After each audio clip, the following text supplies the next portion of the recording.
कुछ फिल्में पुरानी नहीं होती। अवधी और भोजपुरी में मिक्स फिल्म नदिया के पार ऐसी ही पारिवारिक फिल्म है। नदिया के पार नदी के आर पार बसे दो गांव में दो घर के परिवार की बहुत ही रोचक, बहुत ही सुंदर कहानी है। उत्तर प्रदेश के जौनपुर में स्थापित इस फिल्म की शूटिंग मुख्य रूप से केराकत तहसील के विजयपुर और राजेपुर गांव में, जो गोमती नदी और सई नदी के किनारे बसा हुआ है, यहाँ पर इसकी शूटिंग की गई थी। यह फिल्म 1 जनवरी 1982 को राष्ट्रीय प्रोडक्शन द्वारा रिलीज की गई थी। सूरज बड़जात्या के पिता ताराचंद बड़जात्या ने प्रोड्यूस किया था। इस फिल्म ने एक्ट्रेस साधना सिंह को रातों रात स्टार बना दिया था। लेकिन आपको जानकर हैरानी होगी कि साधना को यह फिल्म उनकी मेहनत से नहीं बल्कि किस्मत ने दिलाई थी। साधना सिंह को फिल्मों की शूटिंग देखने का काफी शौक था। एक दिन वे उस समय के बम्बई में अपनी बहन के साथ किसी फिल्म की शूटिंग देखने पहुंची। तभी एक फिल्म मेकर उन्हें देखा और साधना को अपनी फिल्म में एक्ट्रेस बनाने का फैसला कर लिया। कैसे हुआ ये इत्तेफाक था, मैं हमेशा से एक सिंगर बनना चाहती थी। मेरी सिस्टर सुरेंद्र जी हैं, भारतीय कला केंद्र में ट्रेन हो रही थी। उनको ये एक फिल्म मिली राष्ट्रीय की, पायल की झनकार, जो डांस बेस्ड थी, और वो बहुत अकेला फील कर रही थी। तो उन्होंने मुझे बुला लिया, आओ छुट्टियों में मेरे साथ रहो। तो मेरे लिए बॉम्बे आना और समुद्र देखना बहुत बड़ी बात थी। मैंने कहा ठीक है चलते हैं बॉम्बे। तो डैडी ने भेज दिया। गोविंद मुनीस जी ने, जो नदिया के पार के डायरेक्टर थे, राष्ट्रीय ने उनको एक बहुत बड़ा ब्रेक दिया कि आप डायरेक्टर की तरह आप काम कीजिए। स्क्रिप्ट थी लेकिन उनको लड़की कोई नहीं मिल रही थी। तो वो कुछ 10-15 दिन सेट पे मैं गई अपनी सिस्टर के साथ, और उन्होंने ऑब्जर्व किया और जो भी देखा उन्होंने। लास्ट डे जब मैं वापस जा रही थी तब उन्होंने कहा साथ में इधर बैठो, स्क्रिप्ट की हीरोइन मिल गई, मेरी फिल्म की हीरोइन मिल गई। मैंने कहा कौन? उन्होंने कहा कि तुम। तो मैंने कहा मैं तो काम नहीं करूंगी। लेकिन बाद में कुछ ऐसा हुआ, मेरी सिस्टर ने समझाया, सबने कहा कि बहुत अच्छा रोल है, और दिमाग में भी नहीं था, बस ऐसे ही लैप में आ गया।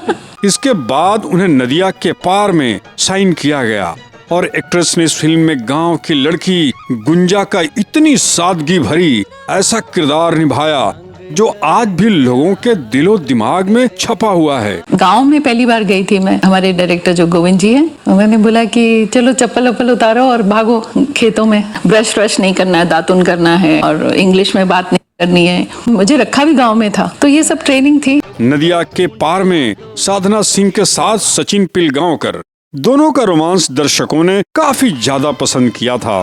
इसके बाद साधना सिंह अपने करियर में करीब 20 फिल्मों में नजर आई थीं। लेकिन शादी के बाद एक्ट्रेस ने ग्लैमर इंडस्ट्री से दूरियां बना ली। कहानी जितनी अच्छी उतने ही मधुर कर्णप्रिय गाने हैं। इस फिल्म के सभी गाने रविंद्र जैन ने उत्कृष्ट कोटि के बनाए हैं। अवधी और भोजपुरी मिश्रण में ऐसा मिठास घोला है जो अब तक के भोजपुरी फिल्मों में नहीं। फिल्म की भारी सफलता में रविंद्र जैन का श्रेष्ठ संगीत भी बड़ा कारण है। जब तक पूरे ना हो फेरे साथ, यह गाना दुल्हा दुल्हन के हवन अग्नि के फेरे पर बंधे गांठ और परिणय सूत्र में बंधने की ऐसी भावपूर्ण संस्कृति का प्रवाह गाने में उतारा है जो दिल को छू लेता है। गाने, पिक्चराइजेशन, कैमरे में फ्रेम अद्भुत। आज भी बिहार और पूर्वी उत्तर प्रदेश में विवाह के समय यह गाना प्रायः बजाया जाता है और गाने की शुद्धता इतनी कि विवाह मंडप भाव विभोर हो उठता है। नदिया के पार गोविंद मुनीस द्वारा निर्देशित भारतीय शुद्ध गांव देहात पर उतरती सुंदर पारिवारिक प्यार और सादगी पर बेहतरीन फिल्म है।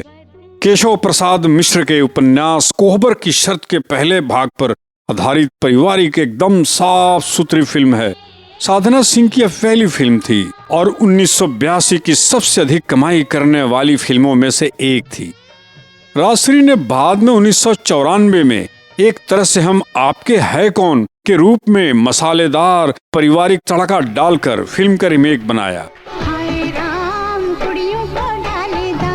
क्योंकि नदिया के पार कहानी में दम था, जिसको खड़ी बोली हिंदी में हम आपके है कौन पारिवारिक फिल्म हीरो सलमान खान और हीरोइन माधुरी दीक्षित को लेकर अन्य सहित पर्दे पर उतारा गया।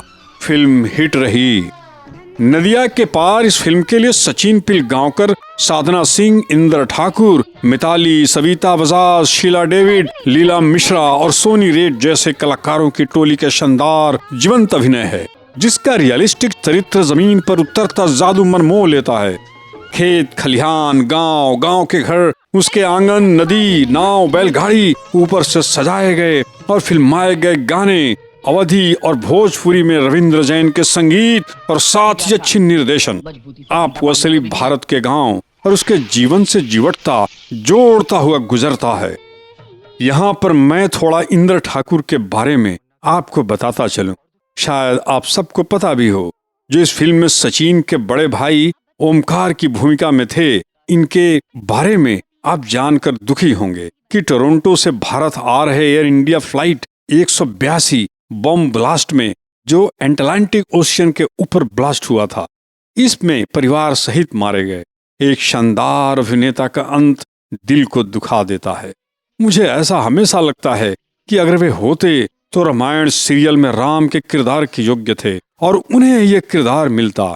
बहुत ही सुडौल शरीर, नपातुला शरीर और साथ ही शालीन चेहरा के स्वामी थे। आगे बढ़ते हैं। नदिया के पार पूर्वी उत्तर प्रदेश के गांव देहात घर की कहानी है। एक किसान अपने 2 भतीजों के साथ रहता है। वह बीमार पड़ जाता है। चंदन, हाँ भैया। आओ खाना खा लो।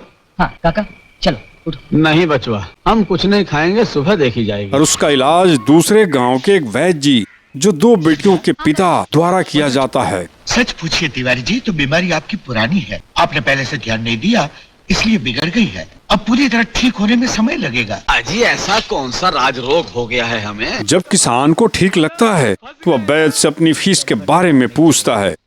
वैद्य किसान के सबसे बड़े भतीजे से उसकी सबसे बड़ी बेटी से शादी करने के लिए कहता है। ओमकार, इंद्र ठाकुर और चंदन सचिन पिलगांवकर के चाचा किसान तुरंत सहमत हो जाता है। बड़े बेटे ओंकार वैद्य की बड़ी बेटी रूपा से शादी हो जाती है और खुशहाल जिंदगी आगे बढ़ती है। रूपा एक बच्चे को जन्म देती है। रूपा की गर्भावस्था के दौरान उसकी छोटी बहन गुंजा सचिन के साथ पहली बार चंदन के गांव आती है। वहीं उसे ओंकार के छोटे भाई चंदन से प्यार हो जाता है। उसके प्यार के बारे में जानकर गुंजा की बड़ी बहन रूपा ने उनकी शादी में मदद करने का वादा किया, लेकिन छत से उतरती सीढ़ी से फिसल जाती हैं और इस दुर्घटना में उनकी मृत्यु हो जाती है। इसके बाद गुंजा और चंदन के प्रेम प्रसंग के बारे में और कोई नहीं जानता। चंदन के बड़े भाई ओमकार के पिता और वैद्य ने फैसला किया कि गुंजा को अपनी बहन के बच्चे की देखभाल के लिए विधुर ओमकार से शादी करनी चाहिए। ये तो सच है कि सौतेली माँ सौतेली ही होती है। ये मुन्ने का मुंह देखते हुए हम सोचते हैं कि इस घर में गुंजा ही आ जाए तो क्या हर्ज है। जैसी आपकी इच्छा। काहे चंदन, तुम क्या कहते हो? जिसमें भैया की खुशी हो काका, हमें मंजूर है। कहानी अपनी मुख्य गहराई में यही उतरती है, सस्पेंस बनाती है। किस बंधन में बांधने का वादा किया था और किस बंधन में बांधने चले आए। लेकिन शादी की रस्में पूरी होने से कुछ देर पहले चंदन और गुंजा के प्रेम संबंध का खुलासा हो जाता है। बड़े भाई ओमकार को भी अपने छोटे भाई चंदन और गुंजा के प्यार के बारे में यही पता चलता है। पारिवारिक कहानी उत्कृष्ट भाव पर चढ़ता है और फिर अंततः ओमकार, परिवार, गांव, घर सभी की सहमति से गुंजा का विवाह चंदन से हो जाता है। जोगी जी धीरे धीरे, जोगी जी धीरे धीरे, जोगी जी वाह जोगी जी। हेमलता, जसपाल सिंह, चंद्रानी मुखर्जी, सुशील कुमार और कोरस हम ढूंढे अपनी जोगनिया को ने यह गाना गाया है। कौन दिशा में लेके चला रे बटोहिया, हेमलता और जसपाल सिंह ने। लक्ष्मी की सूरत ममता की मुँह, सांची कहे तोरे आवन से हमरे, भूषण का डेरा। जसपाल सिंह। हमारी गठबंधन गुंजा रे चंदन, सुरेश वाडकर और हेमलता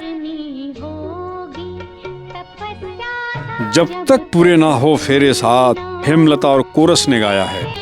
आज इस वीडियो में इतना ही। नमस्कार। कौन दिशा में लेके चला बटुहिया कौन।